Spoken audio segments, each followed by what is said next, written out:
வணக்கம் நண்பர்களே, welcome to the show. இன்னைக்கு வந்து பாத்தீங்கன்னா நம்ம ஆடியன்ஸ் கிட்ட நான் ஒரு சின்ன ரிக்வெஸ்ட் வைக்க போறேன்.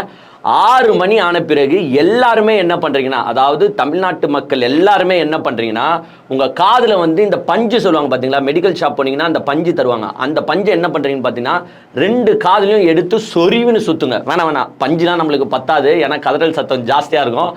அதனால வீட்டுல தல்காணி இருக்கும் பாருங்க, அந்த தல்காணி எடுத்து 2 காதுலையும் இப்படி வச்சுக்கின்னு சுத்தினீங்கன்னா தான் நீங்க நிம்மதியா போக முடியும். ஏன்னா இன்னைக்கு வந்து பாத்தீங்கன்னா கதறல் சத்தம் ஜாஸ்தியா இருக்க போகுது. அதாவது தற்குறி அணில் குஞ்சுகள் இவ்வளவு நாளா வந்து பாத்தீங்கன்னா என்ன சொல்லிட்டு இருந்தாங்கன்னா, அவ்வளவுதான் நாங்க தான் அச்சு தூக்க போறோம், எங்க விஜய் அண்ணா தான் ஜெயிக்க போறாரு. இந்த தமிழ்நாட்டு மக்களே, அதாவது தமிழ்நாட்டில் இருக்கிற எல்லா ஓட்டர்ஸுமே எங்க விஜய் அண்ணாக்கு தான் ஓட்டு போட்டாரு. உங்க தலைவர் திமுக தலைவர் மு.க. ஸ்டாலினே விஜய்க்கு தாயா ஓட்டு போட்டாரு, எடப்பாடி பழனிசாமி விஜய்க்கு தாயா ஓட்டு போட்டாரு அப்படின்னு வந்து பாத்தீங்கன்னா கதறிக்கிட்டு சுத்திட்டு இருந்தானுங்களே. அதற்கான ரிசல்ட் வந்து பாத்தீங்கன்னா நீங்க மே 4 வரைக்கும்லாம் வெயிட் பண்ண தேவையில்லை. இன்னைக்கே வந்து பாத்தீங்கன்னா இன்னைக்கு 6 மணிக்கு நமக்கு எக்ஸிட் போல் வெளியில வரப்போகுது. எக்ஸிட் போல்னா என்னன்னு உங்களுக்கே நல்லா தெரியும்ல. அதாவது ஒரு எலெக்ஷன் முடிஞ்ச பிறகு பிந்தைய தேர்தல் கணிப்பு ப்ரீ போல்னு ஒன்று நடத்துவாங்க. ப்ரீ போல்ன்றது எலெக்ஷனுக்கு முன்னாடி ஒரு கருத்து கணிப்பு நடத்துவாங்க. இப்போ வரப்போறது என்னன்னா எக்ஸிட் போல். அதாவது எலெக்ஷனுக்கு அப்புறமா யாருக்கு தான் ஓட்டு போட்டாங்க, ஒட்டுமொத்த தமிழ்நாடுமே விஜய்க்கு ஓட்டு போட்டுருக்கா, இல்ல தமிழ்நாட்டில் கொஞ்சோண்டு அப்படியே இந்த அப்படி போப்பா அப்படின்ற மாதிரி எதனா எடுத்து பிச்சு ஓதறி விஜய்க்கு போட்டிருக்காங்களா அப்படின்றது ஓரளவுக்கு வந்து பாத்தீங்கன்னா இன்னைக்கு சாயங்காலம் 6 மணிக்கு மேல தெரிய ஆரம்பிச்சிடும். நீங்க கேட்கலாம், அது என்னப்பா 6 மணி அப்படின்னு நீங்க கேட்பீங்க. அதே மாதிரி எக்ஸிட் போல் ஏன்ப்பா எப்பயோ நடந்துச்சு எலெக்ஷன், நம்மளுக்கு ஏப்ரல் 23ஆம் தேதியில எலெக்ஷன் நடந்துச்சு, அது ஏன் இன்னைக்கு வெளியில விடுறாங்க அப்படின்ற சந்தேகங்கள் உங்களுக்கு இருக்கும். ஆக்சுவலா வந்து பாத்தீங்கன்னா எலெக்ஷன் வந்து கிட்டத்தட்ட 5 ஸ்டேட்ல நடக்குது. ஏப்ரல் 9லயே வந்து பாத்தீங்கன்னா உங்களுக்கு கேரளால நடந்துச்சு, ஆசம்ல நடந்துச்சு, பாண்டிச்சேரியில் நடந்துச்சு. அதுக்கப்புறமா வந்து பார்த்தீங்கன்னா 23ல் வந்து பார்த்தீங்கன்னா நமக்கு நடந்திருக்கு, வெஸ்ட் பெங்காலுக்கும் நடந்திருக்கு. வெஸ்ட் பெங்காலோட செகண்ட் ஃபேஸ், அதாவது வெஸ்ட் பெங்காலில் மட்டும்தான் வந்து பார்த்தீங்கன்னா 2 கட்டமாக தேர்தல் நடத்துவாங்க. ஏன்னா அங்கே வந்து அது கொஞ்சம் கலவர பூமி மாதிரி, அங்கே வந்து சேஃப்டி ப்ரிகாஷனரிஸ் கொஞ்சம் நிறைய இது பண்ணணும், அதனால நிறைய ஃபோர்ஸ் எம்ப்ளாய் பண்ணும். வேற ஸ்டேட்ல வந்து எலெக்ஷன் நடந்துட்டு இருந்துச்சுன்னா ஃபோர்ஸஸ் வந்து ஸ்பிளிட் ஆகிடும்ல. அதனால என்ன பண்ணுவாங்கன்னு பார்த்தீங்கன்னா வெஸ்ட் பெங்காலுக்கு எப்பவுமே 2 கட்டமாக தேர்தல் நடத்துவாங்க. 23ஆம் தேதி ஒரு கட்டம் நடத்தினாங்க, 29ஆம் தேதி வந்து பார்த்தீங்கன்னா இன்னைக்கு செகண்ட் ஃபேஸ் நடக்க போகுது. இந்த செகண்ட் ஃபேஸ் வந்து பார்த்தீங்கன்னா இன்னைக்கு 6 மணிக்கு முடியுது. காலையில் 7 to 6 வரைக்கும் எலெக்ஷன் இல்லையா, அந்த 6 மணிக்கு முடிஞ்ச பிறகு உங்களுக்கு இந்த எக்ஸிட் போல்ஸை ரிலீஸ் பண்ணுவாங்க. உங்களுக்கு இன்னொரு சந்தேகமா இருக்கும், வெஸ்ட் பெங்கால்ல எலெக்ஷன் இன்னைக்கு முடியுது, எங்க ஸ்டேட் எலெக்ஷன் வந்து 23ஆம் தேதியே முடிஞ்சு போச்சுல, அப்போ எங்க ஸ்டேட்டுக்கு வந்து நீங்க 23ஆம் தேதி தானே இந்த எக்ஸிட் போல ரிலீஸ் பண்ணிருக்கணும், இல்ல 24ஆம் தேதி ஆச்சு ரிலீஸ் பண்ணிருக்கணும், அது என்னையா 29 அப்படின்ற சந்தேகம் நமக்கு இருக்காது. ஆனா இந்த தற்குறிகளுக்கு இருக்கும், அவங்களுக்கு வந்து நம்ம கிளாஸ் எடுக்கணும்ல. ஆக்சுவலா வந்து பாத்தீங்கன்னா ஏப்ரல் 9ல் கேரளாவுக்கும் முடிஞ்சிச்சு, அசாமுக்கும் முடிஞ்சிச்சு, பாண்டிச்சேரிக்கும் முடிஞ்சிச்சு. ஆனா அவங்களுக்கும் எக்ஸிட் போல் ரிலீஸ் பண்ணியிருக்க மாட்டாங்க. எல்லாருக்குமே சேர்த்து கடைசி ஸ்டேட்டோட தேர்தல் எப்போ முடியுதோ அதுக்கு அப்புறமா தான் வந்து பாத்தீங்கன்னா எக்ஸிட் போல் ரிலீஸ் பண்ணுவாங்க. ஏன்னா இப்போ இன்கேஸ் ஏப்ரல் 9 நடந்த எலெக்ஷன்ல கேரளாலயோ இல்ல ஆசாம்லயோ இல்ல பாண்டிச்சேரியிலயோ பிஜேபி ஹெவி லீடிங்கா போகுது அப்படின்ற எக்ஸிட் போல் ரிலீஸ் ஆயிடுச்சுன்னா அதோட தாக்கம் வந்து அடுத்த மாநிலத்திலயும் இருக்கும்.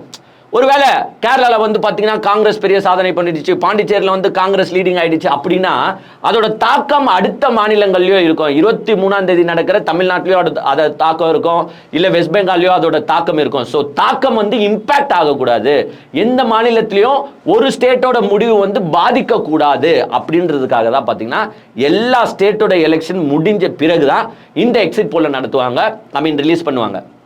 ஸோ எல்லா மாநிலத்திலையும் இப்போ கேரளா, அசாம், பாண்டிச்சேரி, வெஸ்ட் பெங்கால், தமிழ்நாடு, இங்கே எல்லா மாநிலத்திலையும் வந்து பார்த்தீங்கன்னா இந்த எக்ஸிட் போல ரெடி பண்ணி வச்சுட்டு இருப்பாங்க. கருத்து கணிப்பு எடுத்து மக்கள்கிட்ட கேட்டு சில சேனல்ஸ் வந்து பார்த்தீங்கன்னா நேர்மையாக, அதாவது சில ஏஜென்சிஸ் வந்து நேர்மையாக போயிட்டு சார் நீங்கள் யாருக்கு சார் ஓட்டு போட்டிங்க அப்படின்லாம் வந்து பார்த்தீங்கன்னா கருத்து கணிப்பு கேட்டிருப்பாங்க. சில சேனல்ஸ் வந்து அப்படியே பொட்டி வாங்கிட்டு இருக்கோம், சைட்லேருந்து பொட்டி வாங்கிட்டு சார் பொட்டியை ஒண்டி கொடுங்க சார், நாங்கள் பார்த்துருவோம், உங்களுக்கு சாதகமாக நாங்கள் போடுறோம் சார் அப்படின்னு சில சேனல்ஸ் வந்து அந்த தந்திர வேலைகளை செய்வாங்க. பட் மோஸ்ட்லி வந்து பார்த்தீங்கன்னா இன்னைக்கு எல்லா சேனல்ஸுமே எல்லா ஏஜென்சிஸுமே ரெடியாக இருப்பாங்க இந்த கருத்து கணிப்பை வந்து வெளியிடுறதுக்கு. உங்களுக்கு இன்னொரு சந்தேகமாக இருக்குது, வெஸ்ட் பெங்காலில் இன்னைக்கு தானேப்பா செகண்ட் ஃபேஸ் முடியுது, அப்புறமா அவங்க எப்படிப்பா 6 மணிக்கு மேலே அந்த மாநிலத்தோட இதையும் விடுவாங்க, அதுக்குன்னு கலெக்ட் பண்ணிட்டு இருப்பாங்களா டேட்டாஸை அப்படின்னு நீங்கள் கேட்கலாம். அங்கே வந்து பார்த்தீங்கன்னா ஃபர்ஸ்ட் ஃபேஸ் வந்து உங்களுக்கு 23ஆம் தேதியே நம்ம கூட சேர்ந்து நடந்துச்சு. ஸோ அந்த இடத்துலலாம் வந்து பார்த்தீங்கன்னா போய் எக்ஸிட் போல்ஸ் எடுத்திருப்பாங்க. ஸோ அவங்க வந்து இந்த தோராயமாக தான் ரிலீஸ் பண்ண முடியும் வெஸ்ட் பெங்காலுக்கு. பட் மற்ற ஸ்டேட்டுக்கு வந்து பார்த்தீங்கன்னா எல்லாருமே உள்ள பூந்து இந்நேரத்துக்கு டேட்டாஸை வந்து கலெக்ட் பண்ணியிருப்பாங்க. ஸோ தமிழ்நாடோட எக்ஸிட் போல் முடிவுகள் இன்னைக்கு வரப்போகுது. இன்னிலேருந்தே இந்த தற்குறி குஞ்சுகள் கதற ஆரம்பிக்க போறாங்க. ஏங்க உங்களுக்கு நல்லாவே தெரியும், 23ஆம் தேதியிலேருந்து இவனுங்க ஃபேஸ்புக்லையும் இன்ஸ்டாகிராம்லையும் பண்றத பார்த்தா நமக்குலாம் ஏங்க டென்ஷன் ஆகுதுங்க. என்னமோ தமிழ்நாட்டில் பிறந்த எல்லாருமே இவனுங்களுக்கு தான் ஓட்டு போட்ட மாதிரி. ஏங்க நான் திருப்பி சொல்றேன், மற்ற கட்சிக்கு ஓட்டு போட்டவன், இதே திமுகக்கு ஓட்டு போட்டவன், அதிமுகக்கு ஓட்டு போட்டவன், ஏன் பாஜகக்கு ஓட்டு போட்டவன் கூட ஏங்க ஓட்டை தட்டிட்டு அவன் பாட்டு சைலண்டா வீட்டுக்கு போட்டாங்க. ஏங்க யாருக்கிட்டையும் அவன் சொல்லல நான் இவங்களுக்கு தான் ஓட்டு போட்டேன் அவங்களுக்கு தான் ஓட்டு போட்டேன்னு கத்தினோம் சுத்தல. ஆனா இந்த விசில் சின்னத்துக்கு ஓட்டு போட்ட ஒரு 10 பேர் பண்ணுவானுங்க பாருங்களேன். ஏய் இங்க வா, நான் யாருக்கு தெரியுமா ஓட்டு போட்டேன்? விசிலுக்கு தான் ஓட்டு போட்டேன். அண்ணா நான் யாருக்கு தெரியுமா ஓட்டு போட்டேன்? விசிலுக்கு தான் ஓட்டு போட்டேன். தாத்தா நான் யாருக்கு தெரியுமா ஓட்டு போட்டேன்? விசிலுக்கு. ஏங்க சிவனேன்னு சும்மா போறவனுங்களை கூப்பிட்டு கூட விசிலுக்கு தான் ஓட்டு போட்டோம், விசிலுக்கு தான் ஓட்டு போட்டோம், விசிலுக்கு தான் ஓட்டு போட்டோம். இப்போ நம்ம காதுலயே வந்து பாத்தீங்கன்னா ஏரியாவில் பசங்க இருப்பானுங்களா நம்ம ஃப்ரெண்ட்ஸு, அந்த 10 பேரை என்ன செய்வானுன்னு தெரியுமா? என்கிட்ட 10 வாட்டி சொல்லிட்டாங்க, அண்ணா நான் விசிலுக்கு தான் போட்டேன், அண்ணா நான் விசிலுக்கு தான் போட்டோம், விசிலுக்கு தான். அப்போ எனக்கு என்ன மனப்பிராந்தி தெரியுமா ஆயிடுது? ஒருவேளை எல்லாருமே விசிலுக்கு தான் ஓட்டு போட்டாங்களோ அப்படின்ற மனப்பிராந்திய, அது மனப்பிராந்தியோ மன விஸ்கியோ மன ரம்மோ அப்படின்றத வந்து இவனுங்க ஏற்படுத்திடுறானுங்க, எல்லாருக்குமே ஏற்படுத்திடுறாங்க. ஆக்சுவலா நான் யாரை இப்ப பாவமா பாக்குறேன்னா, இந்த கருத்து கணிப்பு எடுத்துன்னு சுத்துறாங்க பாருங்க. ஏன்னா என்ன இருந்தாலும் கொஞ்சமாச்சு எஃபெக்ட் போட்டிருப்பாங்களே, அந்த எஃபர்ட்டே அவங்களுக்கு கதி கலங்கின போல. டேய் யாருக்கு தான்டா நீங்க ஓட்டு போட்டீங்கன்னு எங்களையே யோசிக்கிற அளவுக்கு பண்ணிட்டீங்கடா அப்படின்ற மாதிரி தான் இந்த கருத்து கணிப்பு இருக்க போகுது. கருத்து கணிப்பு எடுத்தவங்க உண்மையாலே சொல்றேன், அவங்க எப்படி எடுத்தாங்கன்றதே நம்மளுக்கு தெரியாது, கஷ்டப்பட்டு தான் எடுத்திருப்பாங்க. பிகாஸ் இந்த தற்குறி வர்ச்சுவல் வாரியர்ஸ் பண்றது அந்த மாதிரி விஷயம். ஏங்க ஒன்றும் இல்லைங்க, இவனுங்களாம் வந்து நிதானத்தில் இல்லை. ஏங்க இப்போ நம்ம வந்து டிஎம்கே சப்போர்ட்டுன்னு வச்சுக்கோங்க.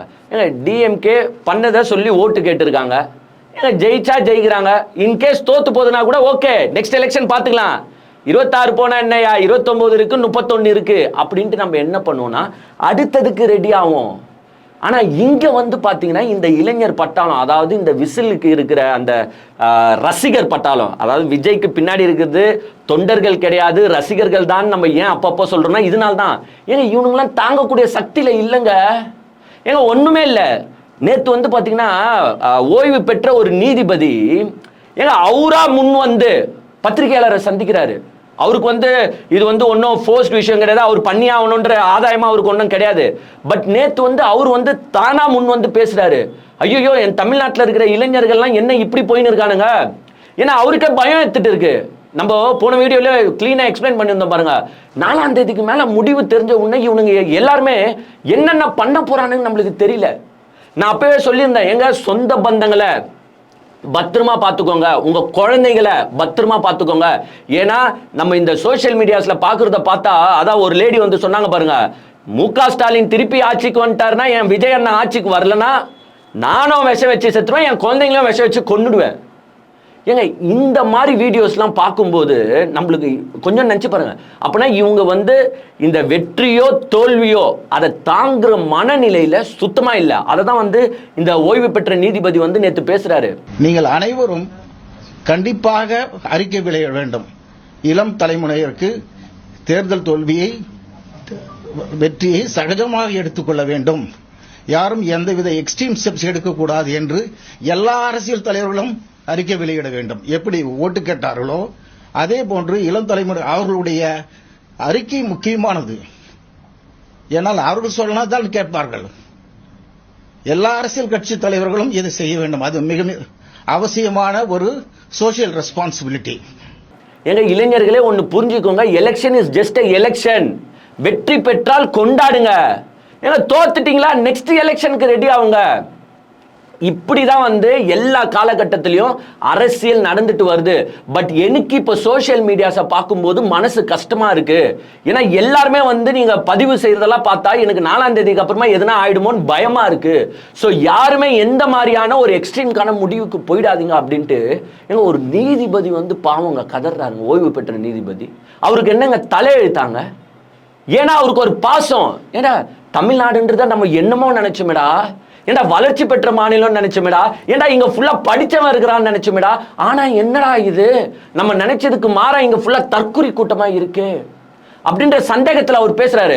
அவர் அதே மாதிரி எல்லா கட்சிகளுக்கும் வந்து ரிக்வெஸ்ட் வைக்கிறாரு, எல்லா கட்சி தலைவர்களுக்கும் ரிக்வெஸ்ட் வைக்கிறாரு. எங்க கட்சி தலைவர்களா, ஒரு அறிக்கை வெளியிடுங்க, வெற்றி பெற்றா கொண்டாடுங்க, தோல்வி பெற்றா நெக்ஸ்ட் எலெக்ஷனுக்கு ரெடி ஆகுங்க. யாரும் தவறான முடிவுகளோ இல்ல எந்த ஒரு விபரீத செயல்களிலோ ஈடுபட வேண்டாம் அப்படின்னு கட்சி தலைவர்கள் ஒரு அறிக்கை விடுங்கன்ட்டு ஒரு ஓய்வு பெற்ற நீதிபதி சொல்றாரு. அவரு நான் உண்மையாலே பாராட்டுறேன். ஏன்னா யாரும் வந்து முன்வராத செயல் இது, யாரும் செய்யறதுக்கு முன் வரலையே. ஏங்க திமுக தலைவருக்கு நல்லாவே தெரியும், எப்பா நம்ம தொண்டர்கள் இப்படிலாம் பண்ண மாட்டாங்க, நல்லாவே தெரியும். ஏங்க அதிமுக எடப்பாடி பழனிசாமிக்கும் நல்லாவே தெரியும், எப்பா நம்ம தொண்டர்கள்லாம் இன்னைக்கு ஜெயிச்சா சந்தோஷமா கொண்டாடுவான், தோத்தா போயிட்டா அடுத்த எலெக்ஷனுக்கு ரெடி ஆவான். ஆனா இதுல ஒரே கட்சி தான் இதுல மாறுபட்டு இருக்கு. உங்களுக்கே நல்லா தெரியும் அது எந்த கட்சின்னு, டிவிகே. ஏன்னா இன்கேஸ் தோத்து போனா தாங்குற மன வலிமை இவங்களுக்கு இருக்கானா இல்லை. அதனால தான் நம்மளும் வந்து பார்த்தீங்கன்னா படித்து சொல்கிறோம். உங்கள் சொந்த பந்தங்களை மெயினாக வந்து பார்த்தீங்கன்னா உங்களுக்கே நல்லா தெரியும், நம்ம விஜய் சார் கிண்டி விட்டார். யாரை கிண்டி விட்டார்? குழந்தைகளை கிண்டி விட்டு இருக்கிறாரு. அந்த குழந்தைகள் நாளைக்கு வந்து இந்த விஜய் தோத்து போட்டாருன்னு கேள்விப்பட்டுச்சிங்கன்னா அதோட மன கஷ்டங்களை பாருங்கள், அவங்களுக்கு எப்படி அது ஒரு இம்பாக்டை ஏற்படுத்தும். அதனால தான் இவர் மேலே ஆல்ரெடி போய் கம்ப்ளைண்ட்டே கொடுத்துருக்காங்க. ஏங்க இவருனாங்க குழந்தைங்களை வச்சு அரசியல் ஓட்டு கேட்டுன்னு இருக்காரு. ஏங்க இதுனா லாலி பப்பா, இதுனா கிண்டர் ஜாய் முட்டாய், கிண்டர் ஜாய் முட்டாய்க்கு எப்படி அடம் பிடிப்பீங்களோ அது மாதிரி உங்கள் அப்பா ஓட்டு போட சொல்லுங்க, உங்கள் அம்மா ஓட்டு போட சொல்லுங்க, ஓட்டு போடுற வரைக்கும் அவங்கள விடாதீங்க, டார்ச்சர் பண்ணுங்க. ஏங்க இதெல்லாம் வந்து நான் சொல்றேனே உண்மையாலே எங்க விஜய்லாம் அரசியல் பண்ணுறதுக்கு தகுதியற்றவருங்க. இப்படி குழந்தைங்களை எவனா தூண்டி விட்டு ஓட்டு கேட்பானாங்க? ஏன் இறங்கு வேலை செய்ய, போய் 234 தொகுதிக்கும் மக்களை சந்தி, ஓட்டு கேளு, நான் இதை பண்ணுவேன் அதை பண்ணுவேன்னு கேட்டு ஜெயிக்க வேண்டியது தானே. அதை விட்டுட்டு குழந்தைங்களை கிண்டி விடுறாரு. இப்போ அந்த குழந்தைங்களோட மனநிலையை பாருங்க. ஒரு அம்மா அப்பாவை மெட்டி விட்டு அனுப்பியிருக்காங்க ஓட்டு போடுங்கன்ட்டு. நாளைக்கு தோத்து போயிட்டா அந்த குழந்தைங்க என்ன தெரியுமா நினைக்கும்? நம்ம அம்மா அப்பா நம்மளை ஏமாத்திட்டாங்க. எப்பா நீ விஜய்க்கு ஓட்டு போடுறேன்னு சொல்லிட்டு நீ வேற யாருக்கோ ஓட்டு போட்டுருக்க, அதனால தான் என் விஜய் மாமா தோத்து போட்டாரு. நான் இனிமேட்டு சாப்பிட மாட்டேன், நான் இனிமேட்டு தூங்க மாட்டேன், நான் இனிமேட்டு படிக்க மாட்டேன், நான் இனிமேட்டு ஸ்கூலுக்கு போக மாட்டேன் அப்படின்னு அடம்புச்சா இந்த விஜய் நொன்ன வந்து எதுனா பண்ண போறாரா? இந்த விஜய் நொன்ன அந்த குழந்தைங்களை எடுத்து வளர்ப்பாரு? இதுதான் ஒரு அரசியல் கட்சி தலைவர்களுக்கும் ஒரு நடிகனுக்கும் உள்ள மிகப்பெரிய வித்தியாசம் வந்து பார்த்தீங்கன்னா இதுதான். ஸோ அந்த நீதிபதியை வந்து பார்த்தீங்கன்னா ஒரு ரிக்வெஸ்ட்டாக வச்சிருக்காரு, யாரும் எந்த மாதிரியும் யோசிச்சிடாதீங்க, தவறான முடிவை திங்க் கூட பண்ணாதீங்க அப்படின்னு இருக்காரு. அதே மாதிரி அவர் வந்து அரசியல் கட்சி தலைவர்களுக்கும் இருக்கட்டும், அதே மாதிரி செலிபிரிட்டிஸ், ஏன்னா செலிபிரிட்டிஸ் சொன்னாதான் இப்பெல்லாம் வந்து கேட்குறாங்க, அதனால செலிபிரிட்டிஸும் கொஞ்சம் சொல்லுங்க, இளைஞர்களை வந்து கொஞ்சம் ஏதோ யோசிக்காதீங்க, இது வெற்றி பெற்றால் கொண்டாடுங்க, தோல்வி அடைஞ்சா நெக்ஸ்ட்டுக்கு தயாராகுங்க, வாழ்க்கைன்றது வேற அப்படின்னு கொஞ்சம் கிளாஸ் எடுங்க அப்படின்னு வந்து பார்த்தீங்கன்னா பாவம் அந்த நீதிபதி, ஓய்வு பெற்ற நீதிபதி அவர் வந்து சொல்றாரு. நான் திருப்பி சொல்றேன், இது அவர் எடுத்த ஒரு முன்னெடுப்புன்றது யாரும் எடுக்காத ஒரு முன்னெடுப்பு. அவரை வந்து நான் ஆட்ஸ் ஆஃப் பண்றேன். அவர் வந்து எந்த குறிப்பிட்ட கட்சியும் சார்ந்து சொல்லல, அவர் டிவிகே காரங்களாம் இப்படி இருக்காங்க அப்படின்னு அவர் சார்ந்து சொல்லல, அவர் வந்து பொதுவாக சொல்றாரு. அவர் டிவிகேன்னு குறிப்பிட்டு இருந்தா என்ன நடந்திருக்கும் தெரியல. என்ன நீதிபதி சார் 200 ரூபாய் வாங்கிட்டீங்களா திமுக ஆகிட்டு இருந்து, ஊபி ஆகிட்டீங்களா நீங்களும் அப்படின்ட்டு அவரே அசிங்கமாக திட்டுவானுங்க. இவனுங்களுக்கு ஒன்று தான் தெரியும், இந்த விஜய் கட்சியில் இருக்கிறவனுக்கு அசிங்கமாக பேச தெரியும். அது நீதிபதியாக இருந்தாலும் பார்க்க மாட்டானு, ஜனாதிபதியாக இருந்தாலும் பார்க்க மாட்டானு, அசிங்கமாக திட்டு இருப்பானு. ஏன்னா சோஷியல் மீடியாவில் மட்டும் வாழ்கிற ஒரு கட்சி இந்த கட்சி. ஸோ அவருக்கு நான் திருப்பி ரியலி ஆட்ஸ் ஆஃப் பண்ணுறேன். நம்மளும் ரோஸ்ட் பிரதர்ஸ் சேனல் சார்பாக நம்மளும் வந்து அந்த ரிக்வெஸ்ட்டை தான் வச்சுட்டு இருக்கோம். பெற்றோர்கள் குழந்தைகளை பத்திரமா பார்த்துக்கோங்க. இப்போ நம்ம ஆக்சுவலாக பெற்றோர்கள் குழந்தைய பத்திரமா பார்க்கலாம், சிலதுங்கெல்லாம் பெற்றோர்களே தற்குறியாக இருக்குதுங்களே, அவங்கள யார் பார்த்துப்பா? அப்போ அந்த பெற்றோர்களோட அம்மா அப்பா, இப்போ குழந்தைங்களாம் அம்மா அப்பா பார்த்துப்பாங்க, இந்த அம்மா அப்பாவை இந்த தாத்தா பாட்டின்னு இருப்பாங்க பாருங்க, தாத்தா பாட்டிகளா ப்ளீஸ், சில தற்குறி பெற்றோர்களும் இருக்குங்க. அந்த பெற்றோர்கள் எந்தவித தவறான முடிவும் எடுக்காத வகையில் நீங்கள் பார்த்துக்கோங்க. நாங்கள் ரோஸ்ட் பிரதர்ஸ் சேனலாக ஒரு ரிக்வஸ்ட்டாகவே வைக்கிறோம். அரசியல்ன்றது இன்னைக்கு ஜெயிச்சா உண்டு, இல்லைன்னா அடுத்த எலெக்ஷனை பார்த்துட்டு போக வேண்டியது தான். நான் கேட்குறேன், நீங்கள் யாருன்னா வந்து ஒரு வித்தியாசமாக யோசிக்கலாம், விஜய் யோசிப்பாரா? நான் கேட்குறேன். இப்போ இந்த டிவிகேயோட இருக்கிற வர்ச்சுவல் வாரியர்ஸ் இந்த பொங்கிக்கிட்டு சில பேர்லாம் ரீல்ஸ் போடுறாங்கல்ல, அவ்வளோதான் விஜய் சார் ஜெயிக்கலாம் அவ்வளோதான் அப்படின்லாம் பொங்கிட்டு போடுறீங்களே, ஏங்க விஜயே 4ஆம் தேதி ஆஸ்திரேலியாவுக்கு டிக்கெட் போட்டாராம், என்ஜாய் பண்ண போறாப்ல, டூர் போறாப்ல 4ஆம் தேதி. தோத்தாலும் நான் டூர் தாயா போவேன், ஜெயிச்சாலும் நான் ஜெயிக்க மாட்டாருன்னு வச்சுக்கோ. ஸோ தோக்க போறோம்னு தெரிஞ்சிச்சு. அந்த மனுஷனே ஜாலியா 4ஆம் தேதி ஆஸ்திரேலியா சொயின்னு போயிட்டு கொண்டாடுன்னு இருப்பாரு. யாரோட கொண்டாடுறாருலாம் கேட்காதீங்க, அப்படிலாம் கேட்காதீங்க. 4ஆம் தேதி அவர் கொண்டாட போறாரு. ஆனா நீங்க அவர் தோத்துட்டாருன்ட்டு இங்க எதனா வில்லங்கத்துல செய்யறதுக்கா? உங்க குடும்பத்தை நாளைக்கு யார் பாப்பா? உங்க குழந்தை குட்டியை யார் பாப்பா? உங்க அம்மா அப்பாவை யார் பாப்பா? ஸோ ரோஸ்ட் சார்பாக ஒரு ரிக்வெஸ்ட் வைக்கிறோம், தயவு செஞ்சு யாரும் தப்பான முடிவு எடுக்காதீங்க. விஜய் 4ஆம் தேதி, ஐயோ ஆமாங்க 4ஆம் தேதி அவங்களோட பிறந்த நாளுங்க, ஞாபகம் இருக்கா? ஓ அதுக்கு தான் ஆஸ்திரேலியா போயணுமா? ஏங்க நேற்று வேற திருச்செந்தூர் கோயிலுக்கு வேற போனாருங்க. என்ன விஷயமா போயிருப்பாரு திருச்செந்தூர் கோயிலுக்கு? எனக்கு என்னமோ சந்தேகமாவே இருக்கு. ஏங்க திருச்செந்தூர் கோயிலுக்கு இது வரைக்கும் வாழ்க்கை வரலாற்றில் இந்த மனுஷன் போயிருப்பாரானா? மை லார்ட் யுவர் ஆனர், சத்தியமா போயிருக்க மாட்டார். நேத்து ஏன் திருச்செந்தூருக்கு போனாரு அப்படின்றதுல ஒரு ரியலி கொஸ்டின் மார்க் இருக்கு. அவங்க என்னென்னமோ சொல்றாங்க, ஏதோ டேட் எல்லாம் ஃபிக்ஸ் பண்ணுறதுக்காக போனாரு, நல்ல டேட்லாம் கேட்க போனாரு அப்படின்னு சொல்றாங்க. அதான் அதுக்குள்ள நான் டீட்டெயில்டா ஆராய விரும்பல, நீங்களும் டீட்டெயில்டா ஆராயாதீங்க. அதெல்லாம் வந்து அவங்களுடைய பர்சனல், அவங்களுடைய தனிப்பட்ட வாழ்க்கைக்குள்ள நம்ம வந்து போக தேவையில்ல. ஸோ திருச்செந்தூர் கோயிலுக்கு நேற்று போயிட்டு வந்திருக்காரு. ஸோ யாரும் எந்தவித விபரீதத்திலையும் திங்க் கூட பண்ணாதீங்க அப்படின்னு நான் கேட்டுக்கிறேன். இன்னொன்று என்னன்னா, ஏங்க சில பேர் வந்து திமுக ஆட்சி வரதை வந்து சந்தோஷமா எதிர்பார்த்துன்னு இருக்கீங்க. திராவிடம் 2.0 அமைவது உறுதின்னு கூட வச்சுக்கோங்க. பட் எனக்கு என்னமோ இதில் இன்ட்ரெஸ்ட் இல்லைங்க. ஏங்க எனக்கு என்ன ஆசைனா, அப்படி திராவிடம் 2.0வே அமைஞ்சாலும் முதலமைச்சர் என்ன தெரியுமா பண்ணோம்? விஜயை கூப்பிட்டு, எப்பா தான் ஒரு வருஷம் இந்த சீட்டை, இந்த அமைச்சரவையை நான் உங்ககிட்ட தரேன், வச்சுக்கோ, உன்னால என்ன பண்ண முடியும், இந்த தமிழ்நாட்டுக்கு என்னதான் பண்ணுன்னு கொஞ்சம் பண்ணி இந்த மக்களுக்கு காட்டுவோம், பௌச்சி என்னன்னு கொஞ்சம் காட்டுன்னு குத்துட்டு போயிடணுங்க.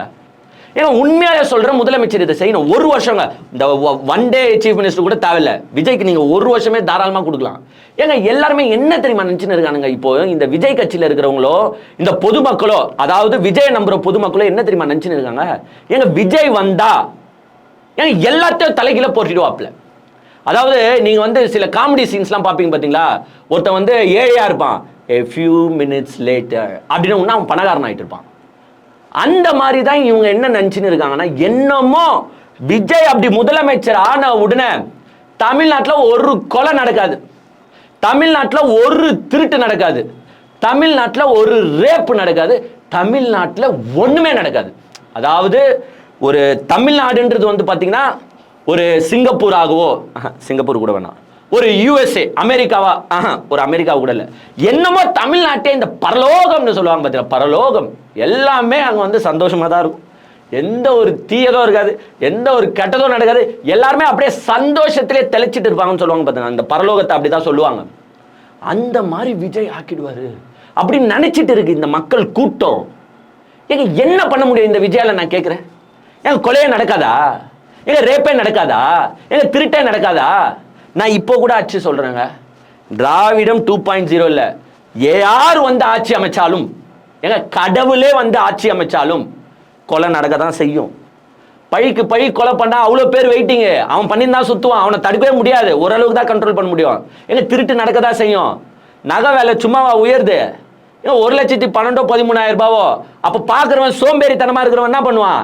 எதனா திருடதான் பார்ப்பான். ஏங்க ரேப்பு நடக்க தான் செய்யும். ஏங்க செக்ஸ் ஒர்க்கர்ஸை லீகல்னு சொன்ன நாட்டிலே ரேப் நடக்குதுங்க.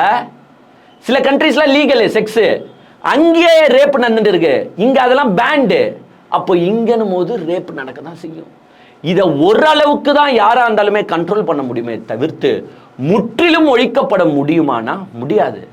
ஏங்க எனக்கு இப்போ என்னன்னா, நாளைக்கு வந்து திராவிடம் 2.0 அமைஞ்ச உடனே முதலமைச்சர் ஆயிடுவாரா? திருப்பி எங்கன்னா கொலை நடக்க தான் செய்யும், நடக்காம இருக்காது. உடனே இவனுக்கு என்ன தெரியுமா சொல்லுவானுங்க, நான் அன்னைக்கே சொன்னல, எங்க அண்ணன் விஜய் கிட்ட நீங்க ஆட்சியை கொடுத்திருந்தீங்கன்னா இந்த கொலைலாம் நடந்தே இருக்காது, இந்த ரேப்லாம் நடந்தே இருக்காது, இந்த திருட்டுலாம் நடந்தே இருக்காது. ஏங்க அப்படிதான் சொல்லி சுத்துவானுங்க. அதுதான் எனக்கு பயமா இருக்குது. ஏற்கனவே இவனுங்க எல்லாத்துக்கும் திமுக தான் காரணம்னு வானுங்க. இப்ப திருப்பி ஆட்சி அமைஞ்சு திருப்பி எதுனா நடந்தாலும் அதுக்கும் திமுக தான் காரணம். ரோட்ல ஒரு பள்ளம் இருந்தாலும் திமுக தான் காரணம். இவங்க அண்ணா ஆட்சி அமைச்சா ரோடுலாம் வந்து பாத்தீங்கன்னா தார் சாலையில போட மாட்டாரு, அப்படியே இரும்பு ராட்ல போட்டுருவாரு, எங்கேயுமே ஓட்ட விடாது. இப்படிதாங்க இவனுங்க கனவு உலகத்துல இருக்கிறாங்க. ஸோ எனக்கு பயமா இருக்குது. அதனால நான் முதலமைச்சருக்கு ஒரு ரிக்வெஸ்ட் வைக்கிறேன். ஐயா, ஒரு வருஷம் விஜய் கிட்ட கொடுத்து அவரால் இன்னாதான் பண்ண முடியும், அவருனா இந்த சக்திமானா, ஸ்பைடர்மேனா, சூப்பர்மேனா அப்படின்றத மக்கள் பார்க்கணும்ல. ஏன்னா எல்லாருமே ஒரு கனவு உலகத்துல இருக்கிறாங்க. விஜய் வந்துட்டா கிளீன் சிட்டியா இருக்கும் அப்படின்றத நம்புறாங்க. அவங்களுக்கு வந்து நம்ம போட்டு காட்டணுமா இல்லையா? ஸோ சட்டத்தில் எங்கன்னா அப்படி ஓரமா எதனா ஒரு பேஜில் இடம் இருந்தால் தயவு செஞ்சு ஒரு வருஷம் திமுக ஆட்சியை திராவிடம் 2.0 வந்த பிறகு விஜய்யோ, புஷி ஆனந்தோ, ஆதவ அர்ஜுனாவெல்லாம் கூப்பிட்டு எப்பா உக்காருங்க, தா வச்சுக்கோ, ஒரு வருஷம் நான் தரேன், உன்னால இன்னாதான் கிழிக்க முடியும்னு கொஞ்சம் கிழிச்சு காட்டு. ஏன்னா 70 வருஷமா பண்ணின்னு இருக்கிற எங்களுக்கு தெரியாத ஏதோ ஒன்று உங்களுக்கு தெரியும்னு மக்கள் நம்புறாங்க. கொஞ்சம் கிழிச்சு காட்டுங்கன்னு இவங்க கிட்ட குத்துணும். அதுக்கப்புறமா தான் நம்மளால பேச முடியும். அப்பயும் கொலை நடக்கும்ல. எது விஜய் ஆட்சி அமைச்ச பிறகும் கொலை நடக்கும்ல, அப்பதானே நம்ம பேச முடியும். ரேப் நடக்கும்ல, அப்பதானே நம்ம பேச முடியும். திருட்டு நடக்கும்ல, அப்பதானே நம்ம பேச முடியும். கஞ்சா விற்பானுங்களே, அப்பதானே நம்ம பேச முடியும். சரக்கும் விற்பானுங்களே, அப்பதானே நம்ம பேச முடியும். என்னங்க விஜய் வந்துட்டா கொலை நடக்காது சொன்னீங்க, அங்க ஓடி ஓடி விரட்டி கொலை பண்றாங்க. என்னங்க விஜய் வந்துட்டா ரேப்பே நடக்காது, நீங்க அங்க ரேப்லாம் நடக்குது. என்னங்க கஞ்சா விற்கிறாங்க. கேட்கணுமா இல்லையா? நம்மளுக்கு அந்த ஆசை இருக்குமா இல்லையா? ஏன்னா நான் சொன்ன எதையுமே யாராலையுமே கண்ட்ரோல் பண்ண முடியாது, இன்க்ளூடிங் கடவுள் அப்படின்றத தெளிவாக சொல்லிக்கிறேன். ஸோ விஜய் ரசிகர்கள் புரிஞ்சுக்கோங்க, ஒன்றுமே வந்து அந்த தற்குறித்தனமாகவே பேசிட்டு இருக்காதீங்க. ஸோ இன்னைக்கு சாயங்காலம் வந்து பார்த்தீங்கன்னா எக்ஸிட் போல் ரிலீஸ் ஆகுது. ஸோ எல்லாருமே வந்து பார்த்தீங்கன்னா இந்த எக்ஸிட் போலுக்கு வெயிட்டிங், யார் எவ்வளவு தான் எடுக்க போகிறாங்க அப்படின்னு வந்து பார்த்தீங்கன்னா இன்னைக்கு சாயங்காலம் 6 மணிக்கு மேலே தெரிய வரும். அதை எக்ஸிட் போலுக்கு அப்புறமாவும் வந்து பார்த்தீங்கன்னா எக்ஸிட் போலுன்னு கிடையாது, எலெக்ஷன் ரிசல்ட்டும் வந்த பிறகும் டிவிகே காரனுங்க அதை ஏற்றுக்க மாட்டானுங்க. அவனுங்க அதுக்கும் திமுக மேலே தான் பழைய போடுவானுங்க. உங்களுக்கே நல்லா தெரியும். எடுத்த உடனே அவனுங்க என்னென்ன கேள்வி கேட்க போறானுன்னு பாருங்க. ஆல்ரெடி டெம்ப்ளேட்லாம் ரெடி பண்ணி வச்சுன்னு இருக்கானுங்க. ஒன்று கேட்பானுங்க, எப்படி இருந்தாலும் விஜய் சீட்டு ஜெயிக்க போகிறது கிடையாது, பட் ஓட் பர்சன்டேஜ் ஒரு 15, 16, 17 எடுக்கிறாருன்னு வச்சுக்கோங்க, உடனே வந்துருவானுங்க. ஓ திமுக நீ 21 பேரை வச்சுக்கின்னு ஆட்சி அமைச்சிருக்கிற, எங்க அண்ணன் ஒன் மேன் ஷோவா பார்த்தியா எவ்வளோ ஓட்டை வாங்கினாரு அப்படின்னு வானுங்க. ஏங்க காசு குத்துதான் டிஎம்கே ஓட்டு வாங்குச்சின்னு வானுங்க. நான் இவங்களை கேட்குறேன், டிவி கேட்காரங்களே கேட்குறேன், 234 தொகுதியிலையும் காசு கொடுக்காம தான் நாங்கள் ஓட்டு வாங்கணும்னு சொல்லுங்களேன். ஏங்க முக்காவாசி தொகுதியில் பணத்தை டிஸ்ட்ரிபியூட் பண்ணியிருக்காங்க இவங்க. உதாரணத்துக்கு மதுரவாயில் தொகுதி, ஆர்கே நகர் தொகுதி, மரிய வில்சன் 2000 ரூபாய் குத்தாருன்றாங்க ஓட்டுக்கு. ஏங்க 2000 ரூபாங்க, 2000 ரூபாய் கிட்டத்தட்ட 40% மக்களுக்கு குத்தாருன்றாங்க. நம்மளுக்கு தெரியல உண்மை நிலவரம், பட் தகவல் அப்படி வருது. மதுரவாயில ரோஹிணி தேட்டர் ஓனர் குத்தாருன்றாங்க. எங்க கோபிச்செட்டிப்பாளையத்தில் நம்ம செங்கோட்டையன் குத்திருக்காரு, எங்க கூப்பா கிருஷ்ணன் குத்திருக்காரு. இது மாதிரி பல தொகுதிகளில் பணப்பட்டுவாடா செஞ்சு ஓட்டை வாங்கியிருக்கிறாங்க இவங்க. அது 10% வாங்கினாலும் சரி, 15% வாங்கினாலும் சரி, அதை ஒரு 5-6% இயல்பாகவே மைனஸ் பண்ணோம். என்னமோ ஓட்டுக்கு காசு தராங்கன்ட்டு நீங்களே ஓட்டுக்கு காசு கொடுக்குறீங்களே, இது பேர் தான் மாற்றமான்னு நான் கேட்குறேன். இது பேர் தான் மாற்றத்திற்கான அரசியலா? ஸோ இன்னைக்கு 6 மணிக்கு வந்து பார்த்தீங்கன்னா ஓரளவுக்குங்க. ஏங்க நீங்கள் வந்து இந்த கருத்து கணிப்புகளில் சில கருத்து கணிப்பு நம்ம தப்புன்னு சொல்லலாம், சில கருத்து கணிப்பு ஓகேன்னு சொல்லலாம். பட் யாருன்னா சிலர் பேர் ஒருத்தருக்கு ஃபேவராக இருப்பாங்க, சில பேர் வேற ஒருத்தருக்கு ஃபேவராக இருப்பாங்க. பட் சப்ஜெக்டிவ் டு சர்டன் பர்சன்டேஜை நம்ம வந்து எப்படி இருந்தாலும் அவங்க ஓரளவுக்கு கணிச்சிருப்பாங்க. ஸோ இன்னைக்கு 6 மணிக்கு மேலே தெரியும் திமுக வந்து எவ்வளோ சீட்டை பெறப்போகுது, அதிமுக எவ்வளோ சீட்டை பெறப்போகுது, எங்கள் விஜய் அண்ணன் எவ்வளவு சீட்டை பெறப்போகிறார்.